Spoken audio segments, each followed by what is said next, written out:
Hey everybody, and welcome to the VDoor Locksmith Show. This is the second episode for today. The first one we had on earlier today with Robert Trainer, the CEO of Gyro Data.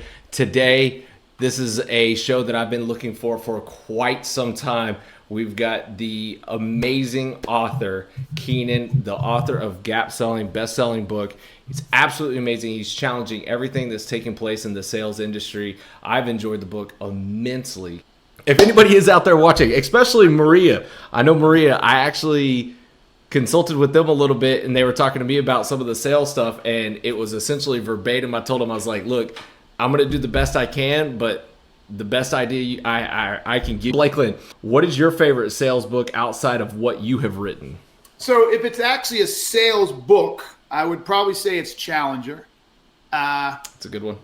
Because I don't call it theoretical, because of the research and the framework and I like that one. I'm not a big fan of most sales books. They're too tactical. There are a lot of stuff like, well, if they do this, do this. If they do that, do that. You can't run around trying to be a salesperson with a giant if-then statement. You know what I mean? You just got to understand the broader understanding. And the ones that are pretty good at the broader understandings don't tell you how to execute at it. So not a huge fan of both. But the other book that I love that's been the biggest impact to me from a selling perspective is Execution, from Larry Bossidy and Ram Sharan.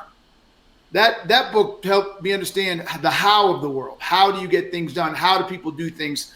You're managing your sales team today. It's about how you're getting your reports today. It's about how you understand if you're still relevant. Tell me how. Like when people start talking the how's not very good.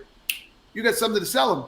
I'll have to put that one on to ask you is, in the industry that I'm in, a lot of the sales that are taking place are for oil field services. They're services to like large company. Differentiation between some of these companies.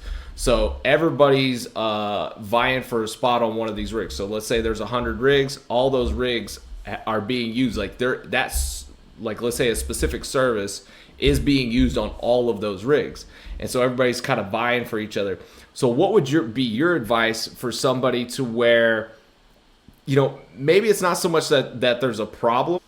I'm sorry if people don't like that. And that's some clown would come on here in the sales capacity and give you all this bullshit about how you could convince them to use you if your product is exactly the same where there's no differentiation. There has to be differentiation. There has to be. And if there's not, go sell for someone else. I'm dead serious. Now, with that said, I don't have any props today. I like to say to people, rarely are there two products that are exactly the same.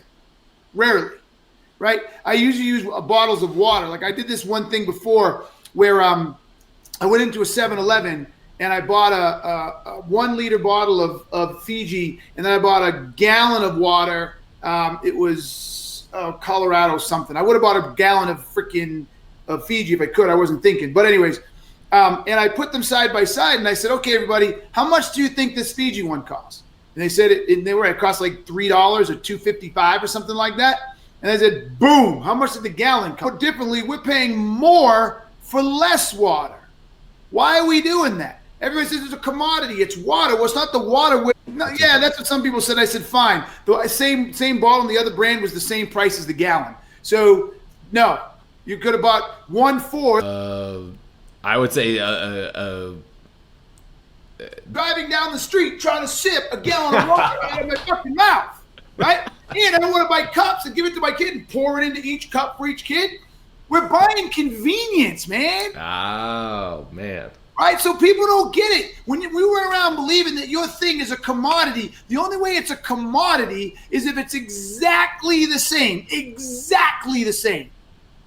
If it's not exactly the same, then you've got to understand what makes yours slightly different and go play to that market. If I got a gallon of water, I'm not going to be running around trying to sell to every person that comes into 7-Eleven. I can't. Right? The few people that come in that want the full gallon, they might be having a party going on, right? Or they may be, maybe from a perspective, I want to try to find out who are the people brings to the table so that you can understand, even if it's the slightest difference, go after those people that have that slightest difference, or learn to exploit that difference because your buyers may not know. Man, that's some great stuff. I wish I could just be sitting here taking notes while you're doing all this. Let me. I know we probably need to back up. Give me your quick rundown on what the gap selling method is for those that don't know or not familiar with your book. Even though I did have this as assigned reading material for this week. He's assigning reading to his followers. That's brilliant, man. You just don't mess around. Like, read this. Here's the really basic concept of gap selling. I recognize, and it goes to the question you asked in the beginning, like, how did I even start this? I recognize that I started with how we decide, right? Because that's what a salesperson's job is let me help everybody out. Hear me loud and clear. Your job is not to sell shit. Your job is not to make quota. Your job is not to, to drive revenue as much as you like to convince yourself that's the outcomes. Your job, what you need to be really good at, okay? Like football, the left tackle, your job is not to win Super Bowls. Your job is not to freaking score touchdowns. Your job is not to get yards. One job is to prevent the defensive tackle or defensive end from making any headway towards the quarterback. That's your job. Simple and sweet. Do your job, right? And the result of that job is a whole bunch of other stuff downstream. As salespeople, our job is to influence the sale. That's our job. Influence the sale. That's selling. There's a bunch of people who are called salespeople and they take orders, but if you're taking an order, you're not influencing anything, so your value to the equation is minimal. The salespeople who have amazing influence and get people who weren't going to buy, or to get people who didn't think they needed something to need something, or to get people who weren't interested in you to at least get interested in you. The more influence you have, the more of those people you can influence their decisions, the more deals you're going to close, and the downstream output effect's going to happen, right? So when I understood that it's about how we decide, I said, well, how do we decide? And I was like, okay, wait, let me process. And I was like, oh, wait. First thing we do when we have a decision is we evaluate our current state, right? Going back to that cheesy example with water, I'm driving down the street or I'm at my company picnic, and all of a sudden I realize currently I'm thirsty. Currently I've run out of water. Currently I can't make the Kool-Aid because I only bought the packets. I don't freaking know. Currently something's going on. And I asked something going on in the future. And what could I do to get that future state? And it could be multiple future states, right? It could be just drink the water. I mean, it could be just like heaven worth it. It could be I'll drink the Coke, my warm Coke. Like, there's a million different scenarios. But then once I determine it's untenable and I look to fix it, because what we're trying to do is change. So if I build across the decision process. It's awesome to hear you be able to put that together, because that's what I'm trying to model what I'm doing. I know in the book you kind of like the way I kind of interpret phase, and then after that, then you're demonstrating the product, right? And so essentially, it's to make sure you do all of your due diligence beforehand before you pull that trigger and be able to show them. So having said that, when it comes to how would you recommend being able to tell you this is what's relevant, but to be able to... You can't sell until you understand. Then they're like, or questions, right? So you really got to understand before you try selling anything and pitching anything and talking about anything, you really got to understand those three elements: the current state, the future state, and the gap. And so what I always say to people to simplify is be a problem finder. Don't start talking until you understand the problem. Okay. Well, how should somebody go about doing that in the initial prospecting phase? Like I mean, as soon as you get this guy on the phone, you should be like, "Hey, are you guys having any issues with blah, blah, blah, blah, blah, blah?" Or, okay. Yes, sir. So give me any type of business whatsoever. I'm going to do this on the fly just to show you how easy this is that people are thinking. So what problems do drill sites, not called the drill rigging, all right. What bits becoming damaged and not lasting long enough? Okay, they get damaged, don't last long enough. What's another one? Not drilling fast enough. You don't drill fast enough. Okay, give me one more. Costing too much. All right, costs too much. Okay, but let's just say mine costs more, so I can't go there. Okay, So what I would do, I get on the phone right away, and I'd be like, David, listen, I appreciate you taking a call. I'd love it if you take a minute to help me understand currently how your drill bits are being used and the average shelf life of your drill bits. We're using them to drill horizontal wells, and they're lasting, maybe 2. Walk me through, and I'm going to use the wrong word, but you're going to get where I'm going. Yes. Could you help me understand the topography or the shit you're drilling through? I don't know the industry term, but lithology. Yes. Yep. Lithology. Is it bedrock? Is it soft sand? What is it? We're drilling through shale with hard stringers. Okay, shale with hard stringers. Okay, whatever that is. Okay. How long did you say these bits were lasting again? 2 days. 2 days. And so how many bits are you going through before you get, okay, I don't know the industry, but you see where my head's like, right? Yeah, I see where you're going. You don't have to, yeah. So why am I asking these questions? I'm not going to ask you if you have a problem. I'm going to dig into your situation, and we're going to figure out together if there's a problem, right? And if I know that my bits can last longer than 2 days, I get out. Stop trying to sell them. Yeah. And I think that's something that's really hard for our industry to do, is to be able to recognize the fact that they're like, all right, they're already using somebody else. They're satisfied with the service they're getting. So you may have been satisfied with 2.5 to 33% improvement. We should be talking $1 per bit versus how many bits you go through. You're not looking at it right. Yeah. So now here you are thinking you were satisfied, and you weren't because you didn't know. It goes back to the pump. Service, and they play at the product. I'm not going to have a fucking product discussion with you. I'm not going to do it. Good, you're satisfied with your product. I didn't ask you if you're satisfied with your product. I wanted to talk about. If I can't, I won't bother you anymore. I won't bother you. Like, you're right, you got it nailed. I don't know, something else. That's awesome. Good. Yes, I'd be satisfied too. Let's move on. Thanks a lot for taking the time. All right, man. Thank you.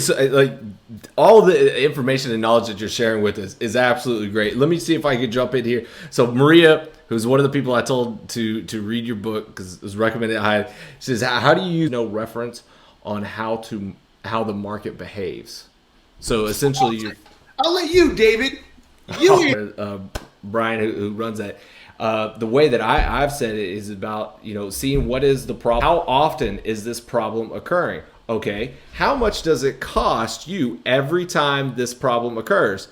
Is there is there a procedure or something? The other kind of discovery questions. Then once that's been established, at least for them, I know whatnot. And the great thing is I told them is I know what the operator that they're selling to is going to say. Is they're going to say, oh, that costs too much. And I told them to use that exact line. Wait, I'm confused. You just said it costs this. And say to you this much money. Do the math. Question is problem-centric selling, not product-centric selling. So the whole key is David said here, do the pick chart. If you read the book, do the pick. List all the problems that your product or service solves. And like I just did with David here, start asking broad, generalized questions using command statement words from Deb Calvert. Can you tell me a little bit about, and get them talking? And then listen, and hopefully they're going to walk you through all the problems they're having in the area that you can solve. And then you come back in and say, well, and you're done. They'll buy. Well, Maria, I hope you were still listening for that. Was a great answer, or at least what I put out there. I touch on with you is you talk about in the book about not doing the demo on an initial meeting. Could you talk about that a little bit and why you want to wait to do the demo on a second meeting? Yeah, look, you want to do the demo after the discovery because you don't know what to demo. You don't know what's important to them. You don't know what problems they have. You don't know what they're suffering with. Like in gap selling in the current state, there are 5 elements. There's the physical, literal. There's the problem. There's the impact. There's the root cause, and there's emotion. And so I don't really want to demo anything until I understand the general outline or context of the environment, the physical and literal, right? I don't want to do a demo until I know the problems that they're experiencing in those in that general context. I don't want to do a demo to understand the impact because I want to demo the things that have the greatest impact, right? So the root cause, that my house roof is leaking is that it's not that the roof leaks, and that then I'm going to show you how I'm going to get rid of the squirrels before I show you how I'm going to fix the roof. Excellent point. Excellent point, sir. If I don't know any of that, and I just come in and start telling you, well, look at, man, I'm a great roofing company. We got these guys that can roof in 20 minutes, and we got this really cool, automated air gun, or what do you call those things? Nail guns, and we can do this, and we can do this. Who gives a shit? I don't know that that's what you need. Yeah. That's why. It's like when you explain it, it just makes so much sense. Obviously, in reading the book, it's the same way, and it's like, man, it's just the way that I'm asking the questions. And I even I actually had a client call me, or a potential client calls me up and says, "Hey, David, I hear you're selling from other people," and I was like, "Sure, yeah, let's do this thing." I was like, "Yeah, I'll send it over," and then like an hour later, they're calling me and they're like, "Hey, having made that sale," because I was like, I didn't go through the sales process that I should have gone through. I shouldn't have said, "Oh, wait, let me ask." And it was like the first thing I thought of was you, and I was like, oh my gosh, if he was sitting here watching this, he'd be so upset with me right now. It's like I made a sale, but I regretted making the sale because it was like, these guys are not going to like the product. I have no idea what problems I'm even solving to be able to even improve the product itself. And then it's like, if it doesn't work for them, then what are they going to do? That thought process of like, you've got to reach, like, even if you're making the sale, you've got to stop and slow down and do that discovery process. Because, as much as you sell something to someone who doesn't need it, you also decide where people don't buy something when they should have, when they really needed it. But you were unable to get them to see that they needed it because you're too busy talking about the stupid features and functions. Or the intro you're not supposed to. Or here's another one for you. People say, they hear that. They hear that loud and clear. A lot of people are hearing that, right? Look, there's a lot of buzz these days about, go in and 7 months ago. You know what I mean? Yeah. So that you're having. That is not the question asked. That is not about. And then that finishes the specific problem, and I think they expect. Tell me a little bit about how your organization, sales organization, could be struggling with. And so not only how they do it. Yep. So then you can start talking to them about, well, here's your. It even makes me think that tell me if I'm wrong here, but almost I think that and dealing with things, now I look at this method and I'm like, I don't want somebody to just sell me. I want somebody to gap sell me. So when they come in, if you're a salesperson, you should be able to quit your job and then go be a consultant in that leader of that situation. And so I people that I want come into my organization really ask me the questions that I need to be thinking about myself so that I don't end up having that theme. It's like, what questions do we need to be asking each other so that we know that we're designing the right product and that we are in place and that we're not just building another widget to build another widget. And so internally, don't let somebody sell to you unless they're gap selling to you. Don't let somebody pitch a product. Even in the book, if the gap's not there and it actually reverses, I can't remember what doing this or buying this product. I can't remember what the scenario was there. It's been so long, and it's so much less customers. Those that really, really need it, they'll get that out to lose the deal, lose it faster. And I really like your point. We all feel way more comfortable and way more appreciative. Stands where we are, what we're trying to accomplish, what our parameters are. Give them the reins. The reason we're guarded is 99% of the time we don't feel they give us the information so we can make the decision for ourselves. So you talked about a little bit the Serum Test. Yeah. I'm going to be honest with you. I'll let you So the Serum Test is some issues and problems around nonprofit theaters, raising money, selling tickets, marketing to first-time ticket buyers, et cetera, et cetera. And what they did is they combined the ticket process with the marketing process, right? So two systems. And so one of the things they would do is they'd go out, the salespeople would go out there and they'd find theaters, like, think like Buell Theater in Denver or, the big ones in New York City or even small local theaters, the ones at universities, right? And they would come back and they'd say, oh, I got an opportunity with, I don't know, the CU Performing Arts Center, right? And I'd say, okay, well, what's the problem? They said they have disparate systems. And when I first got that, I always accept that. And then I'd get a talk to the guy, what's the problem? They have disparate systems. And after a while, I'm like, everybody's got disparate systems. Is that the only problem? And so I pushed and I probed, and I was like, no, that's not the problem. One person has a disparate system and they can't market to their first-time ticket buyers, and they're seeing a decline in ticket sales, and it's mostly because their people in their database keep coming back, because people come back once, never seem to come back, right? So that's a different problem than another group who wants to market to everybody because they're seeing a complete decline across the board. So that's a different problem, right? You go into the CRM and you read the notes without reading a person's name, without reading the company, without reading the location, just the notes without any identifying information. And if you can't say, oh, that's the CU Performing Arts, oh, that's Oklahoma Symphony, oh, that's so-and-so, you haven't got enough information to close the deal. You've got all the superficial stuff. And here's the other key point. If you do gap selling right, no opportunity looks anything like any other opportunity. Yes. They're completely, even if they have the same problem and they're looking to buy the same product, their problem is absolutely customized like a fingerprint, one of a kind different. And I can prove that out if anybody wants to argue with me. Go ahead. We'll find somebody. I mean, the piece is one company has, I don't know, we'll use drilling, and one company has 100 drills. Rigs? One drilling company rigs. Drilling rigs. Drilling rigs. One has 100, one has 1,000, one has 101. One has them mostly in Texas, one has a bunch in Texas, and 2 in Oklahoma. One is sells to XYZ company, the other one sells to another company. One is I didn't know that was drills, but one has 1,000 employees, one has only 550 employees, right? One is, one wants to go into new markets, future state. One wants to go public, right? I mean, all of that stuff drives the decision to buy, right? So they may have the same problem, that the drills break a lot and they're too expensive and they're difficult to manage. Great. But the reason they're going to buy is, I want to expand in different markets, and I want to go public.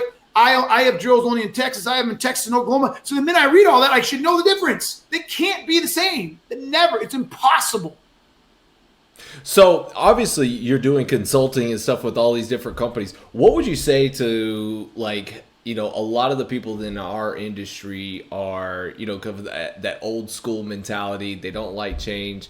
And I've even heard some companies, they're like, I don't want to do the CRM stuff, Salesforce, HubSpot, whatever it is, because, I feel like, this is the guys in the field, they're saying, they're just keeping track of us. They're trying to keep tabs on us to make sure we're doing our job or something. If you have run into this situation where, you've got salespeople that are saying they don't even want to incorporate a CRM, how do you go about handling that as far as a sales consultant? I tell the company they need to do it, and they don't want to do it, they don't have to do it. I just tell them, seriously, I get tired of people running around just wanting to do the same old shit. I don't know how much information you need. Okay, I don't know how much you need to start to realize that if you're serious about your career, if you're serious about your company, if you're serious about your job, if you're serious about your life, you've accepted a long time ago the towards. There have been so many incidences, right? I mean, how many times does someone have to read that it took, I'm going to butcher this, but from 1900 to 1950, it took the average of 15 years for a company to reach $1 billion. And then from 1920 to 1980, it took, 9 years. And then in 2000, it takes 2 years to become $1 billion company. You know what I'm saying? How often do we have to hear the story about Nokia? Nokia was everywhere. Every fucking phone was a Nokia. Right? And they even had the idea for a smartphone, but they didn't think they needed to change, and they got this. So Apple said, fuck you, and took it, right? So I actually get disgruntled with people like that. And I'm going to call you an asshole. And if you don't like it, too bad, not my problem. If you don't want to change, that was where you want to be, but then you just get angry and go home and you're bitter. I see them everywhere. Why do you think the people that never want to change are the most bitter people in the organization? Why is that? How many people do you know that don't want to change? Like, hey, how's everybody doing? What's going on, David? Oh my God, what's happening? I had a great week. And I'd be like, no, those people aren't like, people who don't want to change are always the most bitter. Would you disagree? I 100% agree with that.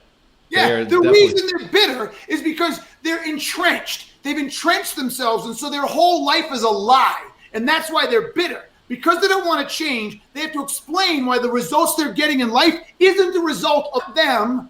And so they're bitter because it all comes down because they won't change and won't accept change and won't accept that maybe they're making the wrong choices and they're not open to new shit. That's why. And you can tell they irritate me because I got to live with those people sometimes. I can't stand it. Life's too short. And the other part is, you know what? I get angry too. It's like they're my kids. I yell at my kids like this. You're hurting yourself, and that makes me mad because you only live once. And so something happened in your life somewhere where you felt that you had to take this route. And now it's costing you precious minutes, hours, and days, and months, and years. It's costing you. And no matter what people try to do to help you, you don't let it out. And I see what that can do to people. And that makes me mad to think you're squandering a resource that's far more valuable than oil. The minutes and times in your life. Cut it out. Cut it out. Open up, change, stop being a douchebag, learn something new, know the life goes on, and maybe your life will be a little better. You can obviously see that you're very passionate about this, man. I'm absolutely loving it. What's one of the big things that you try to be able to implement first when you do come into doing the consulting for these companies? Nothing. I listen, and I find out what's wrong. And so the first could be one of a million different things. It's whatever they need. What? Okay, in that sense, what would you say is a common issue that you see across the board with sales teams? Process and people. So the way my consulting business works is we look at strategy, structure, people, process. And I go in and I evaluate the current go-to-market strategy. Then I look at the structure. Does it support the go-to-market strategy? Then I look at the people. Do they have the right people in the right roles? It doesn't even necessarily mean they're good people or bad people. I don't really do much of that. But I look at, this person, like David could be the best guy in the world. I'm like, David's the bomb. But why do you have him doing outbound? The guy sucks at it. I mean, he'd be great at account management, but you got him doing outbound. That's just it's not good use of the resource. And then finally, look at the processes. Like, show me how you're doing your pipeline. Show me your onboarding. Show me your sales process. Show me your prospecting process. Show me the tools you use. And it's like, oh, geez, that's all a mess. We got to fix that. Oh, that's pretty good. So I break those down, and based on that, but it's usually people and process because they're also the biggest. Like when the rubber hits the road, they're the biggest. All right, well, let's see if we've gotten any more questions coming in here. Maria did say, people away. Yeah, Maria did say, "Thank you. I'm having hours of time to stay connected, so I got a few pieces here and there. I'll check again later." Okay, thanks. We'd already asked the question by Blake. Oh wow, we're running short on. I don't know why. Guys, if you're watching this, man, throw out some questions. You've got the opportunity to be able to interact with the guy. Because I'll tell you this, when he goes live on his, if you see the questions, they're coming in rapid fire. So you got to hammer off your question 4 or 5 times in hopes that by the time he finishes answering one, that the next question, when he's ready to ask or answer one, yours is there. Because trust me, I've even tried throwing some of my questions in there. To be able to get answered, so that they're not always there. So if you guys are watching, get great point. This is value. Like you're getting value in me right now that you wouldn't get if you came to my live stream.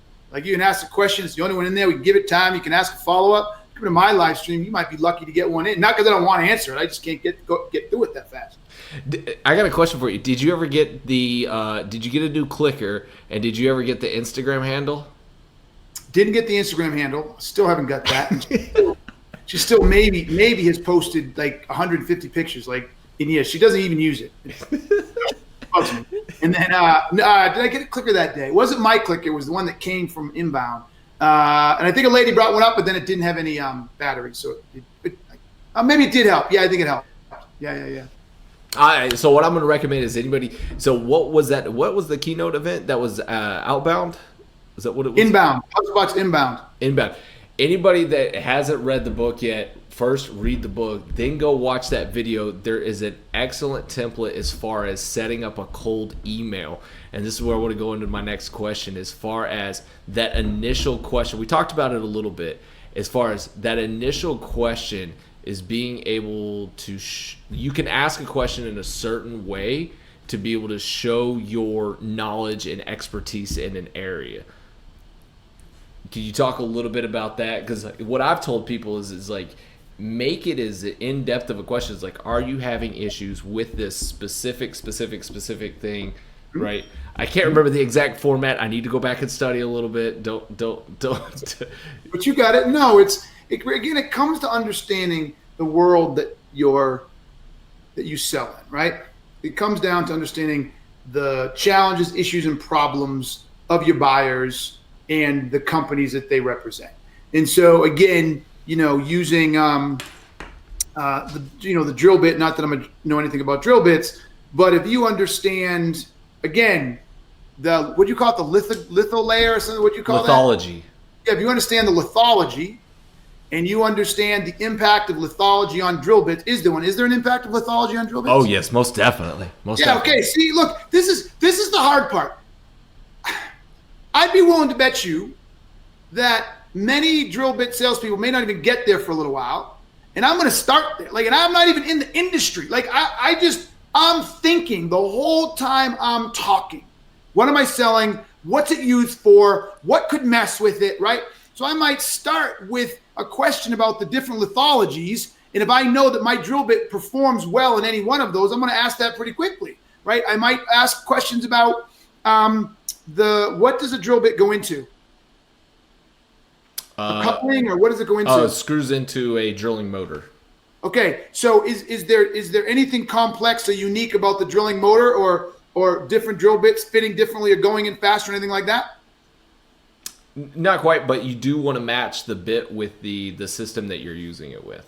Okay, oh my God. Are there ever any problems with matching the drill to the system? Oh, yes. Yeah. Okay, so I might start there, and I would talk about the different systems, right? So I might talk about the different systems and the different type of drill bits, and I might delve right in and say, do you ever find when using an XYZ system that ABC drill bit causes XYZ issues, right? Now think about how much credibility I'm going to get. Yeah. You don't have to do the whole, I graduated here, I did this, I did that. Yeah. You get to say that question, and they're like, you obviously know what you're talking about. Yes. Do you know what's funny? I can't remember the industries. I can't. I wish I could. But I can think of at least 3 times in my life, maybe more, but 3 times it stuck out, where I was asking questions, and the person I was asking questions were like, oh, are you a? And I actually remember now, one had to do with medicine. I was asking a doctor, I think I was still married to something, and I don't know if it had something to do with my wife was having her kid, or one of them had banged their head or something. And I was asking all these questions, and one was like, oh, are you a PA, or are you this, are you that? I'm like, no, I just know this stuff, right? So just because the questions I was asking were so in depth and so outside of the high level norm that it suggested a level of knowledge that the average person doesn't have, they assumed I was in that industry. So that's when you know you're doing it right. That's a great. I mean, that should be like part of it is to be able to get somebody to say, "Oh, are you an expert at this?" Yes. Yep. And then then just go with it. You just, yes, I am. Yes. The only downside is when I'm asking questions, I'm usually at depending on how you want to look at it, the bottom of the barrel of my expertise. So I can't go much further. You know what I'm saying? But yeah. All right, let's see here. So we did get another question in. Is there a system for tracking and management like Six Sigma that you recommend? For gap selling? No, just Salesforce, I guess. Any CRM. Doesn't really matter. The key is when you track it, you want to track it across the key discovery elements, right? So current state, track it current state. Did I get their current state? And if the answer is yes, then it's did I get the full physical and literal, i.e. example, how many drills, how many locations, how deep are they drilling, the type of lithography, like all of that is what I call physical and literal, right? Then the next one, what's the problem? Okay, what problems are you having in those environments? The next one, what's the impact of those problems to your organization today? And then the next one is, what's the root cause? Like, why is it happening? Can't store the drills well. The drills aren't made of the right material. They have defects. I don't freaking know. What's the root cause? And then finally, what's the emotion? Then you flip to the other side. What's the future state? You have, okay, what's the desired physical a little in the future. Like, where do you want to go in the future? We want to reduce the number of wells. We want even more wells. We want to have less people. We want to have less, what do you call it? Inventory. Like, I'm just making stuff up, right? Then what problem's going to go away, right? You know the flip side of that, what problem's going to go away. And then what's the impact of desired outcome, right? So now we want to make more money. We want to go public. We want to increase profit share, whatever. That's the impact. And then finally, the root causes, well, these are some of the solutions. So if you have all of that, and if you put it in the CRM and you answer all of those questions throughout the sales process, that's all you need to do. It brings to mind, it's almost like an equation. If you have A being the current state, B being the future state, and then that equals C, and that's your gap, like or A minus or B minus A. Minus A. Yes, that's exactly. I actually put that in some of my slides. Yes, there's your formula. B minus A equals the gap. That's exactly it. And if because obviously this is being done in business, so if you can find out how much A is costing them, the future state, and B, how much, obviously they're solving a problem, but how much. What is that monetarily? If you could put it in a monetary sense, then that gives you a good idea of what C is going to be. Now, it's not always going to be monetary, but you have to think of all the different things that could monetarily affect the current state or the future state. So like you said, is it inventory? Is it personnel risk? Is it insurance? Is it... Yes, good. Time making decisions or time doing the operation, all of those things. Because, usually when you do sell something, you're not solving just one little bitty problem. You're solving a multitude, and there's a lot of different fringe areas in there. And so if you can kind of numerically put those in, me being an engineer, I always like putting things back to numbers. Yeah. If you can do that and ask all of the questions around each one of those areas. So all the questions around the current state, all the questions around the future state, and then be able to come down with a number on each one of those. And you're like, okay, here's where we're at. I know how much my product cost. Is that gap larger than what we're going to cost them? If there is, then there's the potential for their sale. If not, then that's when I guess you would say, hey guys, thank you so much. We appreciate the time. But obviously, if you start coming up with some problems, think of us in the future. So how would you do that? Like, let's say that you do the discovery process, right? You go through all of it and you see they're not facing a large enough issue to either change a vendor, right? Because they're using somebody already. They're not having enough issues to be able to condone just switching with somebody just for the sake of switching. But there's the potential that they could have some issues there in the future, right? The other company, they start running a new system internally, and all of a sudden they start having a rash of failures, right? How would you say, for those guys that, you've already been there, you've already been through that process, but there wasn't an issue at that point in time, but there's the potential of the issue in the future. How would you take on that challenge? Just say it. Like, I've done that before. I've literally, and I actually got business out of it. I was literally like, look, I'm not sure why you think you need any help. Like, you said you're growing. You said the team's crushing it. You said you're making your numbers. You said this. You said that. I don't know why you need anything. I literally just say it. I don't beat around the bush. So I was like, I'd love to help you, but there's nothing for me to help you with. And then he said, thanks a bunch. In this case, he thought some more, and he's like, well, we don't have this. I'm like, well, why does that matter? He's like, well, I think we could grow more. I'm like, oh. And so then we spun it off, and they ended up being a really big customer, and he's a huge advocate of ours, huge. He thinks gap selling is the best thing ever created for man or woman. So, but I just tell him, I don't, you can tell I got all mad calling everybody names. I don't hold back. I just say how it is. And more of us could do that, right?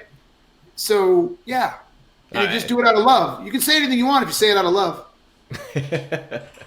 So I think the thing there is just tell them, like, look, we can't do the work. If you run, we can do it. We don't think you should do it. We can do the work. Yeah. Right. I just don't think you need it. True. I see what you're saying. Yeah. Like, you don't need us right now. If you do run into issues, give us a call first. No. Oh, close. No? So, we please can't correct help you. we can't help you, but state the problem back to them. Don't, see, you do what other salespeople do. You always think the client is going to know what's going on. Gap selling is about positioning you as the expert, and they got to rely on you. So even when I say, hey, I'm telling you, you think you need something, I'm telling you, no, you don't need it. What I want you to do, David, is be careful. As you go back into the field, you want to pay attention to these three things. Yes, boom, sir. A, B, C, and D. If any of those things pop up, if any of those things change, let's talk again. Okay. See, see, when you said if anything changed, give me you're all back on the product and letting the customer figure that shit out. We're the experts. You build your credibility by telling the customer what to do, what to look for, what matters, what doesn't matter, and being good at it. So when you say, all right, look, John, you're doing everything great right now. However, these are three things that could pop up based on what you're saying. This could happen in these type of scenarios, so pay attention to that. You should be okay. This, you're really close to. If one of these two things happen, you're going to find yourself in this hole. Give me a call, and I think we can solve you. The third one is pay attention to these three things, or if this happens externally, you could be on your way to that, so let's talk then. So now I diagnose like a doctor. No, you don't have cancer. However, pay attention to these three things, because if that happens, you could be on your way. Come back. Rather than sending them home, hey, you don't have cancer, call me back if something changes. They don't know what to look for. Something changed, they come back. They're in stage 4. If you told them what to look for, they're in stage 1, everybody's happy. And so would you say at that point in time, it's a great chance to be able to do more education with the client, to say, you're doing this deep dive, but then you're saying, hey, look, as you guys keep going, here's potential issues, and then start doing some of the educational stuff to be able to say, hey, look, here's how, some of the things that what you're doing now could adversely affect things in the future.